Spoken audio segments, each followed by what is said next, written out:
এই বাবু, তোমার এখানে আর ফুল নাই? অল্প একটুই ফুল ছিল, সবাই কিনে নিয়ে গেছে। এই একতরাই ফুল আছে। এই যেটা আছে এই তোড়াটা আমাকে দাও। কত টাকা বলো? হ্যালো মিস্টার, এত তাড়াহুড়া কিসে? ফুলের তোড়াটা তো আমারই লাগবে। দাম কত এটা? আমি আগে আসছি, আমি দাম জিজ্ঞেস করতেছি, আপনি মাঝখান দিয়ে চলে এসে বলতেছেন আপনার লাগবে মানে কি? বুঝলাম না। হ্যাঁ আমার লাগবে মানে লাগবে। আপনার লাগবে সেটা আপনি অন্য দোকান থেকে নেন, এখানে তো আমি আগে আসছি, অতএব ফুলটা আমি নিব। আপনি আগে আসছেন বলে আপনাকে আগে দিয়ে দিতে হবে, এটা কোথাও লেখা আছে নাকি? আর তাছাড়া অন্য দোকানের কথা বলতেছেন, সেটা তো আপনি নিজেও চলে যেতে পারেন। আমার কাছে ভাই এত সময় নাই, আমি সামান্য কিছু সময় নিয়ে আসছি। আমার খুবই আর্জেন্ট, আর এই ফুলের তোড়াটা আমার লাগবে। বাবু এটার দাম কত বলো? স্যার, এই ফুলের তোড়ার দাম 100 টাকা। 100।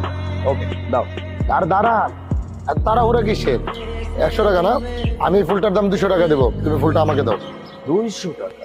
মানে আপনি এখানে নিলাম শুরু করে দিচ্ছেন? ওকে ফাইন, আপনি যেহেতু নিলাম শুরু করছেন তাহলে আমিও তো করতে পারি। 200 টাকা না বাবু, আমি তোমাকে এটার দাম 500 টাকা দিই।